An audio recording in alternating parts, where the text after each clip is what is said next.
I mean, I think that in this world that we live in, it's important to have your own back and to understand that you're going to make mistakes and you're going to fall down.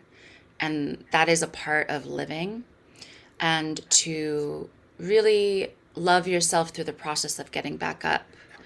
Um, and so, to go back to the original question, being young, these were not skills I had.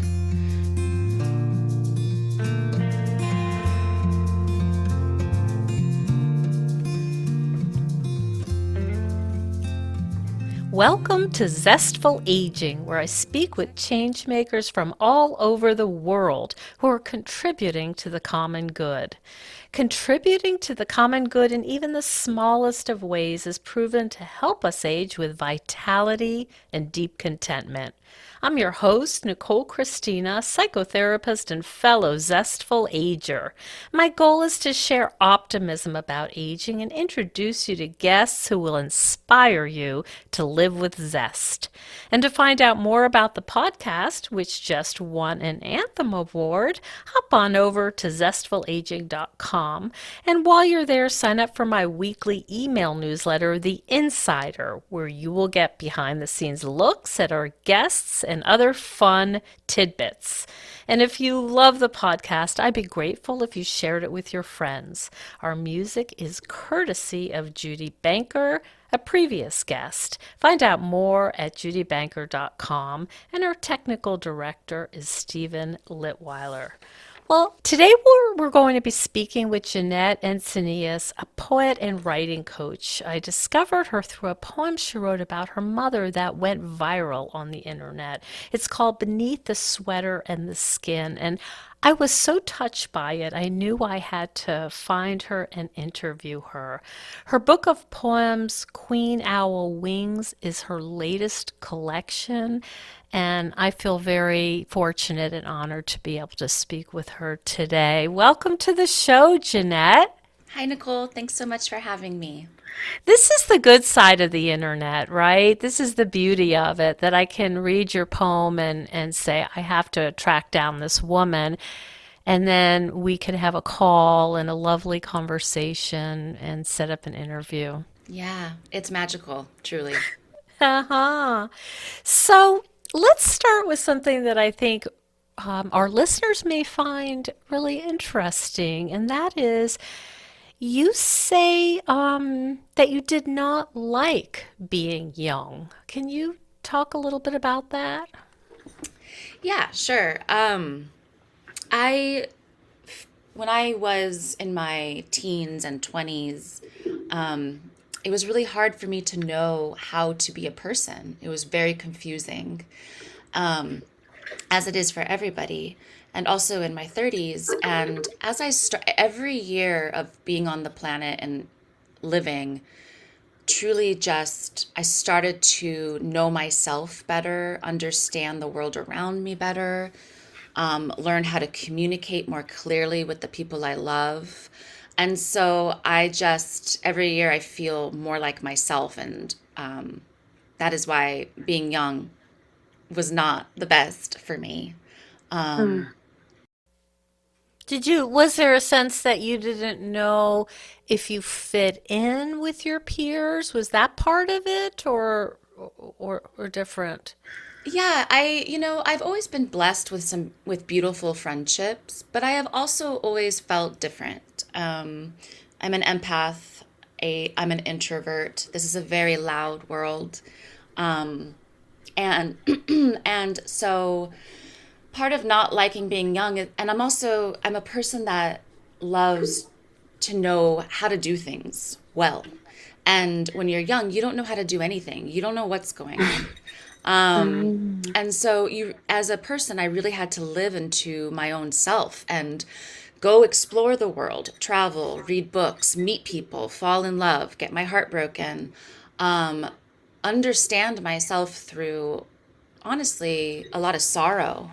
And sorrow has been extraordinarily instructive for me and has built inside of me a real strength that only aging can give. because you have to go through those tough years to know what you're made of. And youth doesn't offer that because you haven't gone through the tough years yet. You're going through them. And so Is is that wisdom or is that something different?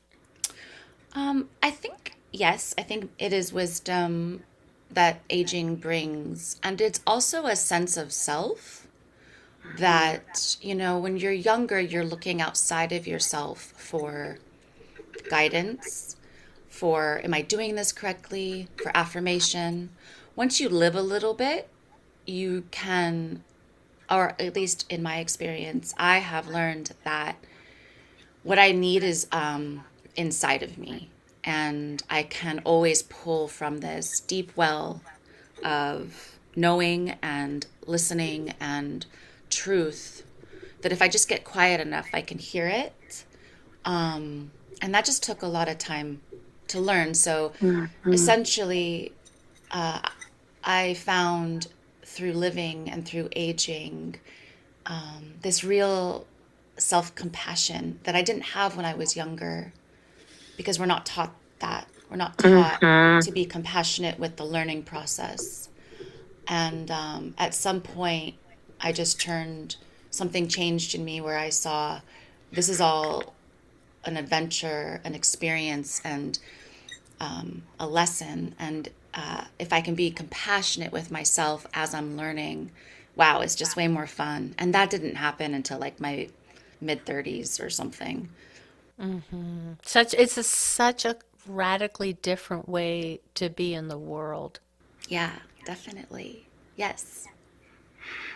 Yeah, as a psychotherapist, I try to help my clients use self-compassion, and it can be such a difficult thing to reckon with if you're not used to it and if it seems so foreign. But it can be so powerful. I mean, I think that in this world that we live in, it's important to have your own back and to understand that you're going to make mistakes and you're going to fall down. And that is a part of living. And to really love yourself through the process of getting back up. And so, to go back to the original question, being young, these were not skills I had. So, falling down, I would, you know, beat myself up for falling down, or just, I felt so wild in my own, like, younghood. And without knowing that, that is a part of it. Not knowing is a part of it. Falling down is a part of it. And so, yeah, being young was just it was such a humbling experience. Yeah. And when did you start writing and knowing that writing was something you loved and that you were good at? So I was 10 and I remember it like very vividly. I was sitting across from my desk in elementary school from there was two boys and they have both passed away, which is I just realized the other day. But I was sitting across from them and just looking at them, and they were good friends and they were good boys, and I just started describing them and their faces, and and I wrote a poem about them and how different they were, but how they could still be friends with each other, and that poem my teacher read it and she had asked me to read it in front of the class and I did. And then I just realized from that point forward that I had this way to see the world and to express the world, what I saw of it in a very simple, heartfelt way that people could understand me better because words are so for what I was feeling inside me as a young girl, words sometimes didn't really cut it, but poetry did because it was so close to the bone, so direct. So Hmm. 10 years old. So at 10 years old, you had some pretty uh, magnificent observation skills. You were really able to notice and articulate using words and using it sounds like a real desire to express those thoughts.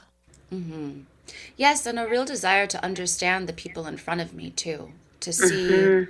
I was very enamored by the different their eyes and the different Mhm. color of them. One boy had very gray eyes. The other one had deep, not deep, like these like iridescent blue eyes. And yeah, just noticing the difference and sort of applying it to the world around me, to nature around me. So I realized that I had this way of communicating by just my love and my interest in human beings by and nature and emotion by using words. Yes. It's a way of translating. Yeah, definitely. It sure is. Mm. Do you remember what your classmates' response was when your poem was read? They they loved it. Yeah. I mean, um, I remember my classmates from elementary school as being some of that was like one of the funnest times of life because you're still a kid, right? Um, and you're still, it's funny because when you're a kid of that age and younger, it's this magical time almost when you're older because you're not yet conditioned by society necessarily. And then you go through all these years of being conditioned, and then eventually, as you age, you break free. You hope. Mm. So it's very much aging for me is very much like going back to my childhood and feeling very interested and enamored and just happy to be alive. Hmm. What an important time that was. Sounds like the teacher really helped you feel like you had something to offer, something special, and perhaps that carried with you that memory. Yeah, I've been fortunate to have some teachers and professors who saw a skill, a gift in me and let me know about it, which is Mhm. truly such a wonderful. Teachers are so amazing, and I just, I really appreciate when a teacher can. It only takes one person to change a person's life, to Yes. set them on a course that can then change other people's lives. Would this be a good time for you to read your poem Beneath the Sweater and the Skin? Sure, I would love to. Yeah. Okay. Beneath the sweater and the skin. How many years of beauty do I have left? She asks me. How many more do you want? Here. Here's 34. Here's 50.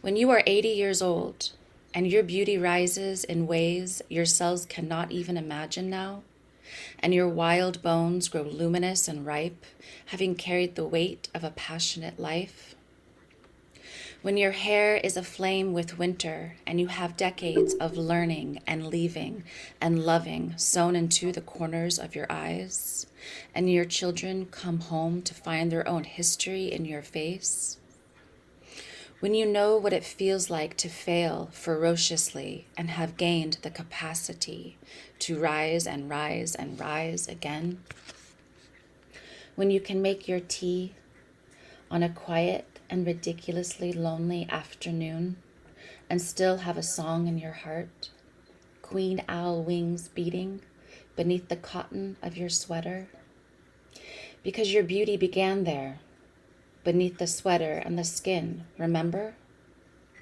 This is when I will take you into my arms and coo, you brave and glorious thing. You've come so far. I see you. Your beauty is breathtaking.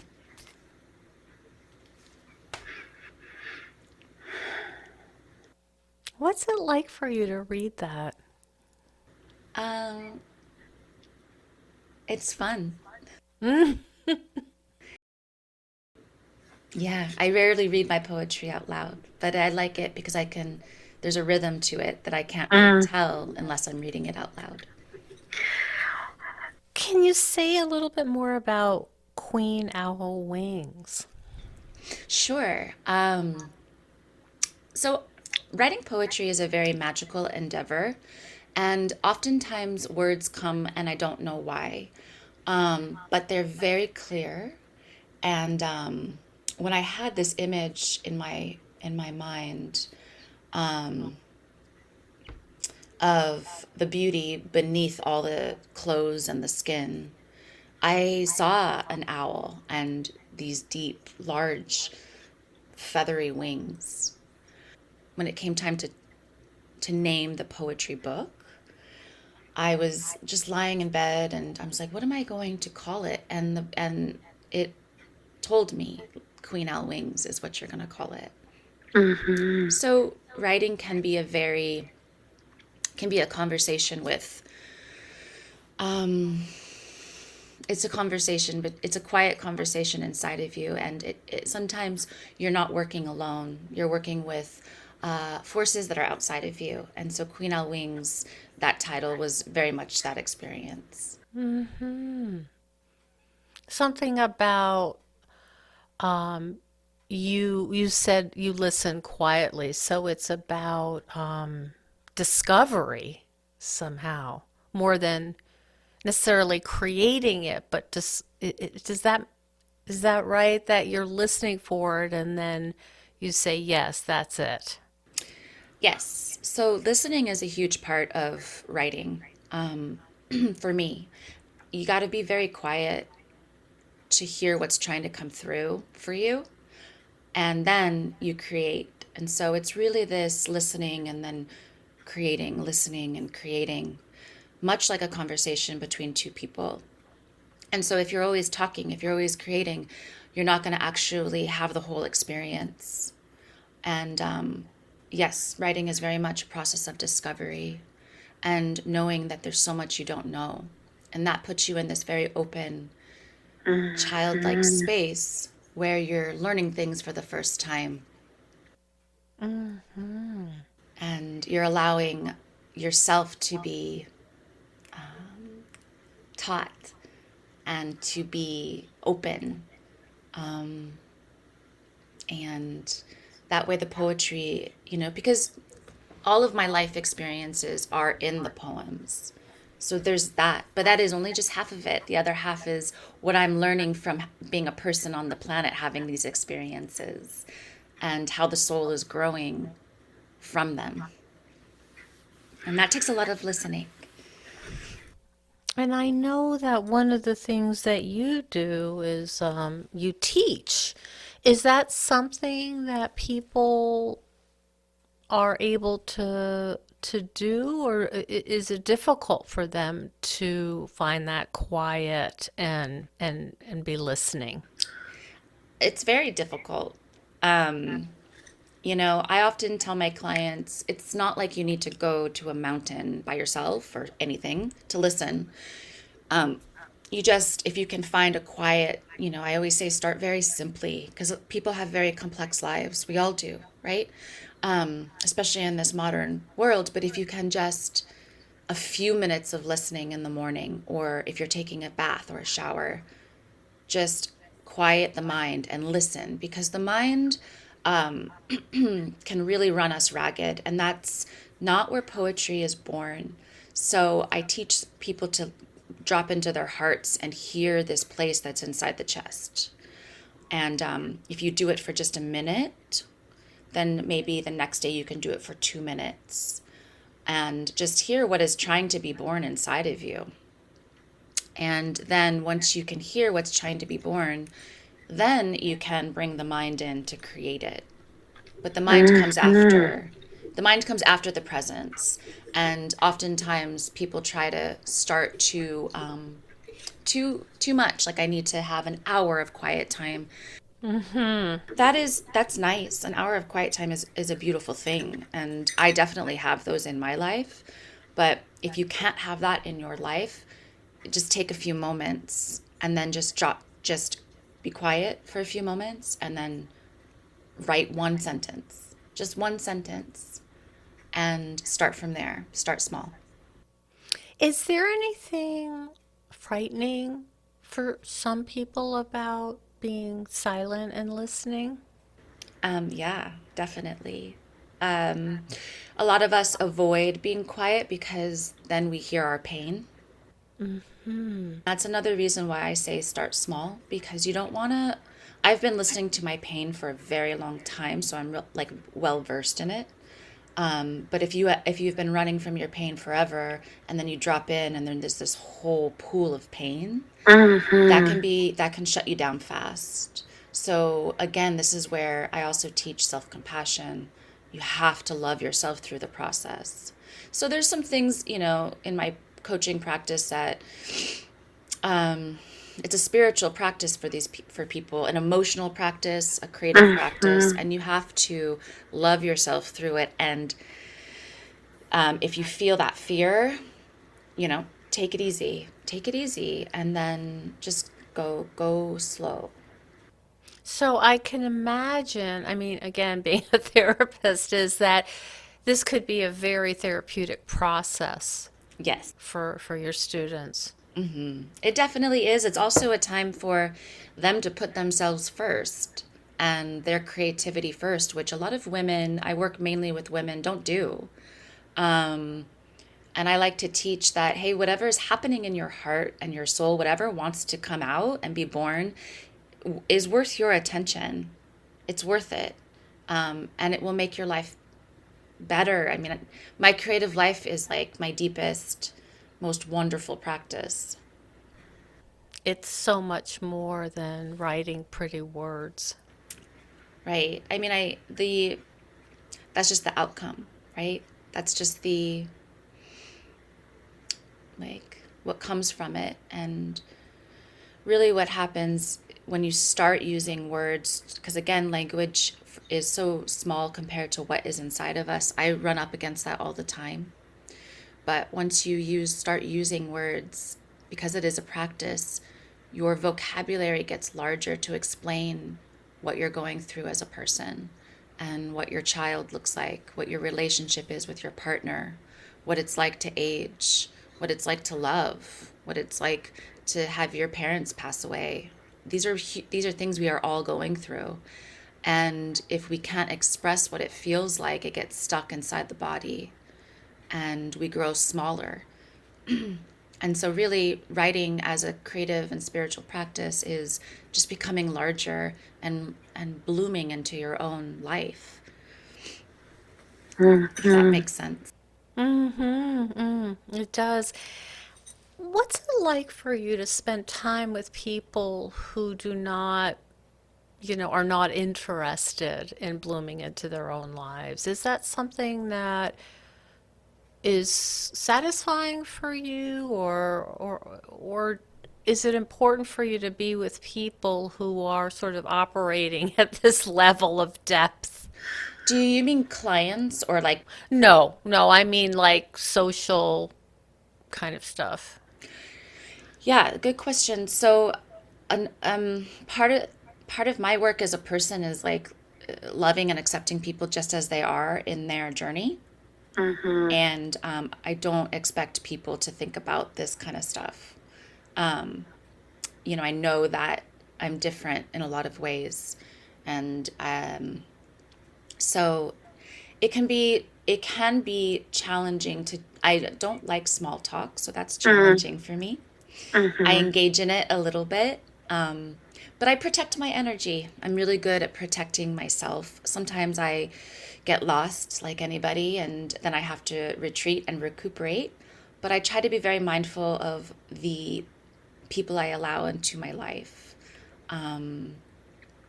And I also try to be very mindful that we're all on separate places and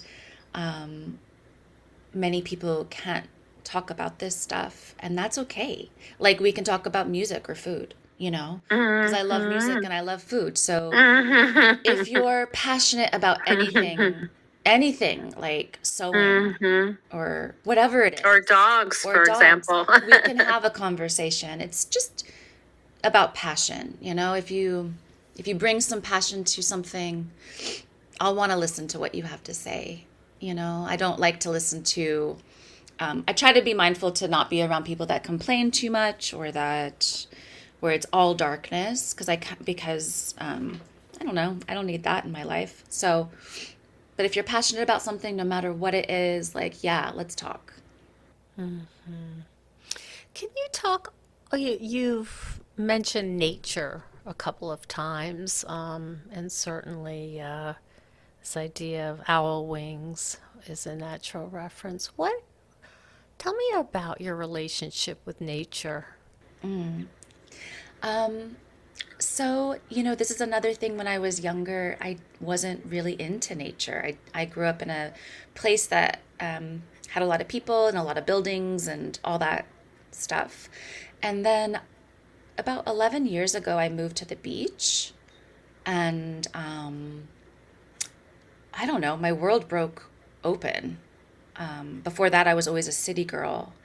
But once I got close to nature, and now I live part time on the Oregon coast, which is a whole nother.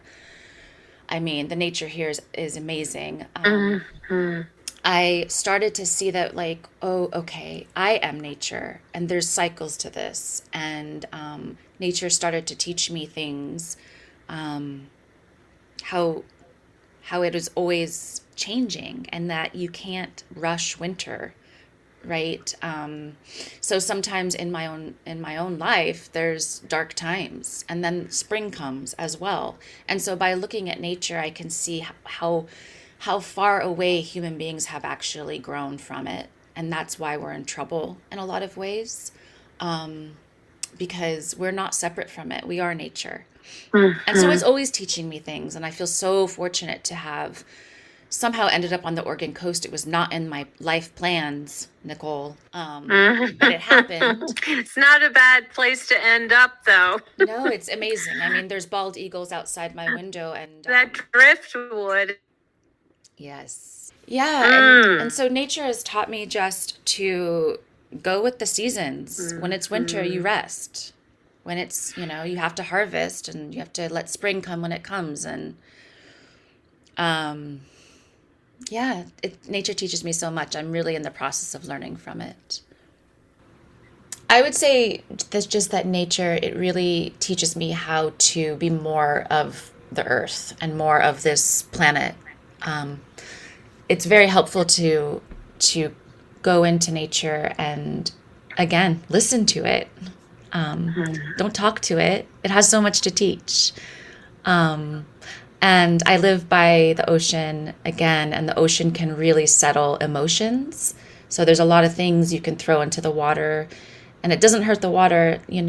Not trash, obviously. Emotions, Not plastic not bottles. plastic bottles, but Okay. your emotions, and it Aha. and it kind of it helps you settle a little bit because it's always Mm. renewing itself and turning. And Mhm. so my next book is going to be about nature, and so Mhm.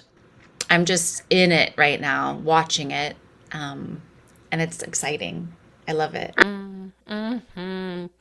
Yeah, it's magical. And, I've had other guests on to talk about the power of nature and some of it through a scientific lens, in terms of chemicals that we absorb walking through forests that are really beneficial to our health, that kind of thing. So, yeah, I'm right there with you.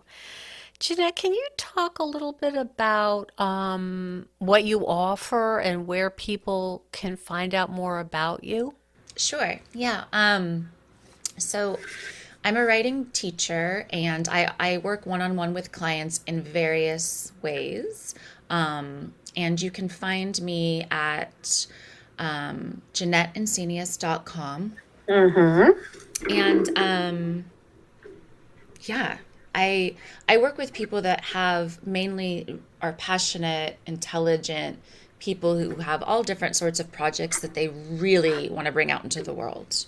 And I have creativity, and I also have pretty solid organizational skills, which what a lot of times it takes to bring all this creative, beautiful stuff into the world is organizing your thoughts, organizing your feelings, and then getting down to the business of actually, making words and sentences and all that. I wrote a book on podcast interviewing, and I really found, and it's a short book, but there's a lot of logistics involved, and I knew that at some level, but then it just kept going and going and going, and I was like on to the next project. But there's a lot of loose ends that have to that's not part of the creative project or process that you have to figure out. Yeah, you really have to have both. And I'm a list maker. I also love things wrapped up, so I don't like things lingering. And like with Queen Owl Wings, I'm spending the year kind of talking about her to people and stuff, and giving her time to go out into the world, and then the next book will get my attention. But I really believe in just doing one beautiful project at a time if you can, so that you can pour everything you have into it and not feel scattered. I mean, multitasking and being scattered I know it's part of what everyone is doing right now, and it's not something I personally recommend. Right, exactly.